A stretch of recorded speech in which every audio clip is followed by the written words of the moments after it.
Good day and welcome to the channel. In this short video, we're going to explain how to repair a television. Specifically, we have a Hisense 58R, but this really applies to most modern LCD panel screens and televisions today. And the problem is that when we press the power, nothing appears to happen. Now, in fact, all that's happened is the backlight. That's like a flashlight behind the screen that pushes the images out to you. That's gone bad. And in our case, it cost a whole $55 to repair. And given that this world has enough e-waste already, it's worth a shot. We did this in about an hour and a half, which we're obviously going to scale down for you to get through it faster, but we could do it again from scratch in probably half an hour. And you can do it too. So before we get to disassembling this Hisense 58R, let's show you the problem and how you can confirm it's the backlight. So what you do is press the power button and make sure you have a flashlight. And put that flashlight somewhere near the middle of the screen and see if you can see an image come up.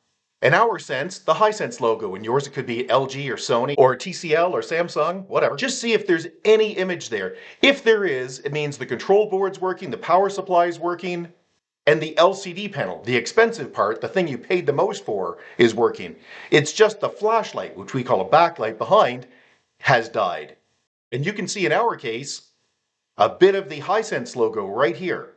Now you might think to yourself, well, I don't know much about backlights, but surely there's more than one of them in there, and if there's a problem, they won't all go off at the same time. Yep, but they're connected in series like an old Christmas tree light system. They're not in parallel, so you're very likely to have them all go out at the same time if there's a problem with even one of them. It's a very bad design, but super common. So we're going to show you a way to disassemble this that is much easier than what we've seen on other YouTube channels and is much less prone to damage. So lay it down flat, screen down on a soft cloth like this moving cloth. Most of the screws are going to be Phillips, that's the star.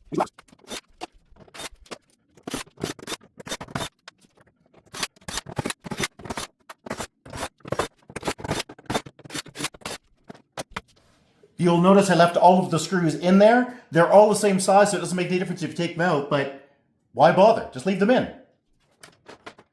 So now that we've got the back off, we have to start removing some of the components. Let's do it. So on the back here, this is the power. You squeeze the little ribbon cable and pull it out. Then pull out your speakers and just lift these out. There we go. So that's one. Just wiggle these out. Two. These are not fragile. Move them apart. Now, instead of screwing around with the control boards here, we want to deal with the timing board. And we could either remove these ribbons, or it's much easier to just remove this one ribbon and leave all of this intact. So we're going to pop this out, take these 4 screws out, and then all of this just stays as one piece. So much easier. So I just popped it out that way. This is your timing board. They're all the same. Okay, it's a little sticky because, yeah, on the bottom here, there's a little foam heat shield. It stops that CPU from having the heat go straight into the screen and causing a problem. Now we have to remove the bezel around the outside. And you'll see there are some screws in this case along here. So we have to get rid of all of those. Take them out. Oh, too large a Phillips. Change to a smaller one, perhaps a number 1, like that one. Yep, that's it. These are all the same size screw. Now in my case, this whole power switch just comes out, so I actually didn't need to take power ribbon off. The next thing to do is loosen up these 2 boards. So how do you do that? Well, there's tape in a number of places, like right here. There we go.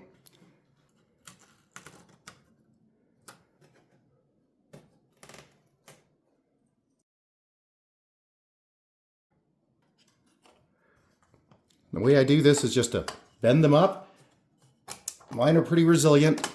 There you go.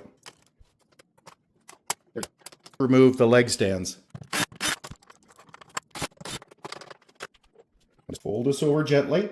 And what we need to do is pry the bezel off without damaging any of these ribbons. If you damage a ribbon, you've got garbage.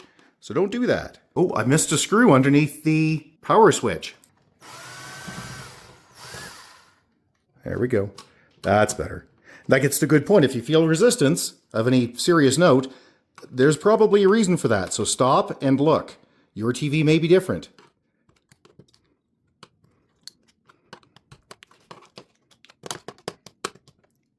There, now that bezel is loose all the way around there. Let's just keep going. So what I'm doing is just pushing this in as a gap and then twisting it a bit. There, it's a little tight here, so I'm just prying it up. Pry it up a bit, just a little bit, to make sure it's not stuck anywhere. We want to make sure that when we're lifting this out, that we're not applying serious pressure to the screen because we'll bruise it. Don't want to do that. You can lift this back over now. Now, I don't know if you noticed, but when I was touching the screen, I was using a flat hand and very much avoiding applying direct pressure to the screen. If you do apply direct pressure to the screen, you're going to bruise it, which means you're going to damage the cells. Spread your weight out as much as possible, your pressure, flat hands. Okay, we have the entire bottom done, but the sides are not. So what we have to do is just pry these little clips very gently to allow them to separate. Okay, here's the fun part. We can now remove everything except the glass. Yeah, see this? Look at this. These little tabs, just let them fall out. Pull them out if you have to. And make sure you don't touch that. That's your LCD panel. That's the actual image. There we go. Look at that.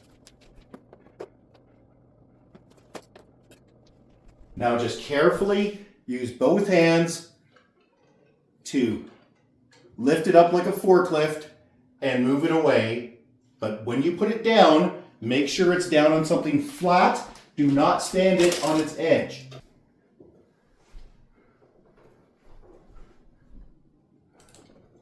This is the diffuser, better known as a filter. Remove the frame from it. There. Yeah, okay, I can do this with my hands. I don't actually have to use the screwdriver. Great. Okay, now it's time to remove the filters. And if you look at this, you'll see there's actually several layers. And you want to keep them in the same order. So one way to do that is to use a little painter's tape.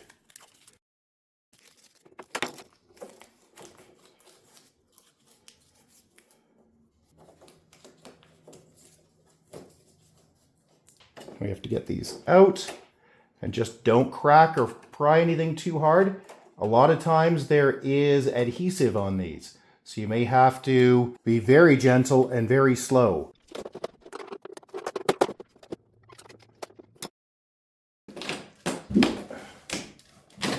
Forklift. Now the reflector, but to get the reflector out, we have to remove these guys. You never know which way they're going. Do they slide this way or do they slide this way? So I'm just going to guess. There it is, nailed it. Okay, so these ones go this way. Yay.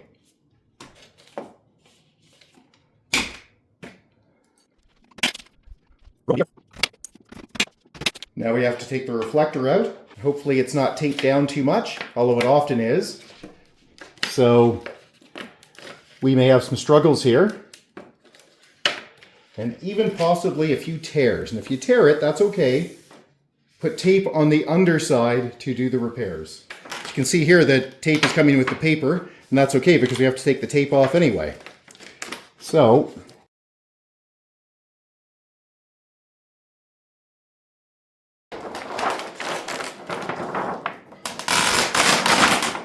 you'll also notice that sometimes wires are on the wrong side of the tape. So you got to be careful when you're pulling it off that you don't rip a wire out.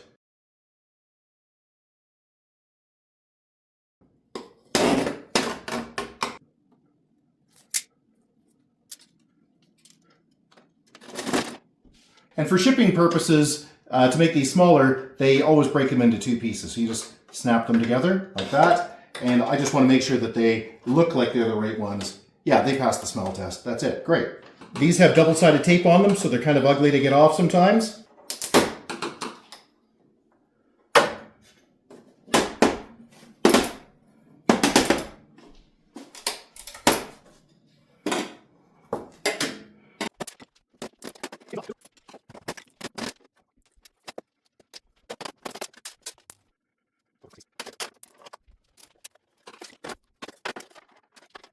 These have a double-sided tape on them, so just pull the backing off.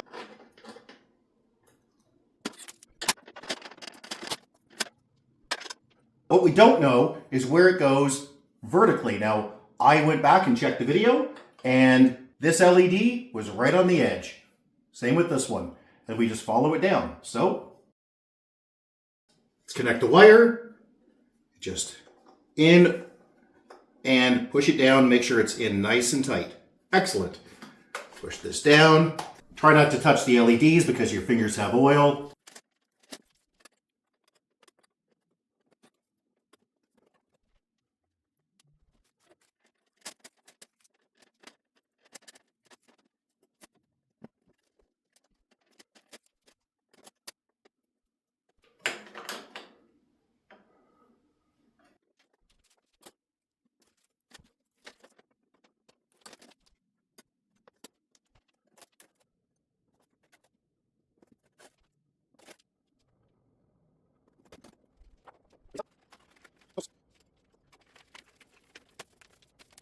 And we put the stands back in. If they break off like this one, just tape them down. But make sure you use clear tape. Then take your filters. And they have notches at the top and a dot at the bottom for placement. Gotta make sure you pull this tape off, obviously.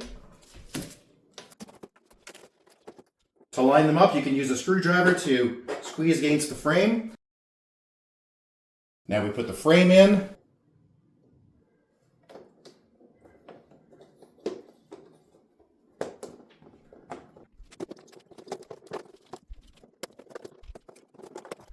The last one's always a bit of a problem because you've got to get that tab underneath. But you can do it. Just muscle it. Take the screen away. Now it's all taped in, but I would still hold the sides. Just lay it on top. Way less likely to break your screen doing it this way. Just use your fingers around the outside. I can see here it's off a bit. Just run your fingers around the outside again. Yep, that all looks good. Pull these little guys up. Make sure these little tabs are not stuck anywhere. Put the timing board back. Clip the boards back in. Make sure the tape is back down. Put the timing board on the pins. Put all of the little screws back in the bottom.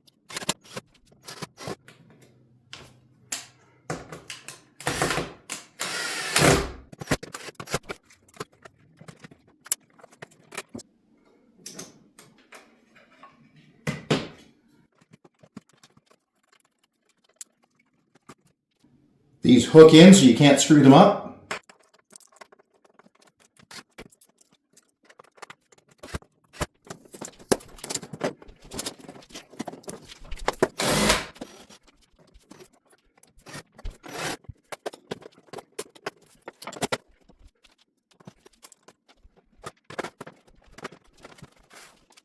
So hey, if you found this video useful or you learned something, we'd certainly appreciate a big thumbs up. Subscribe's also appreciated. And if you have any questions or concerns, you can always get a hold of us directly at www.urtech.ca. That's Bingo. www.urtech.ca. Thanks and have a great day. Bye-bye.